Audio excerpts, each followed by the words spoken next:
And what most people lack is real business knowledge, like accounting, like debt, like taxes. You got to know that stuff, but they don't teach it in school to anybody. So, and then when people ask me, how did your rich dad learn this when your poor dad, a PhD, didn't? And the answer is very simply, my rich dad, who's my best friend's father, his father died when he was 13. So rich dad had this family business at 13 to run.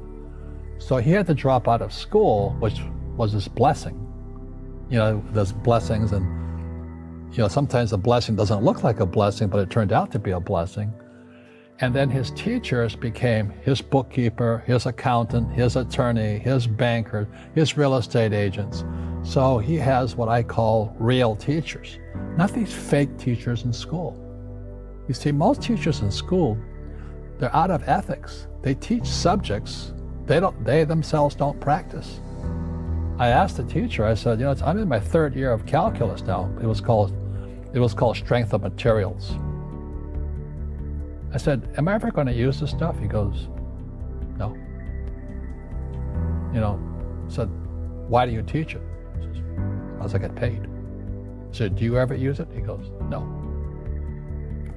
And that's why, you have to, in life, one of the things I suggest to people, you got to find a real teacher versus a fake teacher. And a fake teacher is somebody who doesn't do what they teach. And a real teacher is doing what they teach every day. So my accountants, my attorneys, they're in it every single day. That's how I learn, because every day I'm solving problems in my business. So I have accountants and attorneys and bankers and all these people on speed dial, because I'm solving problems with my team. I see you giving this knowledge out, and yeah. Do the rich people cringe and say, don't tell them that, Rob? Yes. Don't tell people what you know. Right. Keep them poor. But, unfortunately, the poor, as was in the Bible, I'm not real religious, the poor will always be amongst us, because it starts up here. Right, it's that fear mentality. It's in their words, and the words become flesh. Again, I'm not really religious. I flunked out of Sunday school also. But when they say I can't afford it or I can't do that, they go down. They become what they say.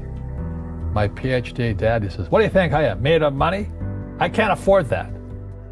And my rich dad would say, that's why he's poor. Poor people say, I can't afford it, I can't do that, I don't have time. Because it's an escape. It's an escape, you know what I mean? It's easy to say, I can't afford it. And your rich dad used to say what instead of, I can't afford it? How can I afford it?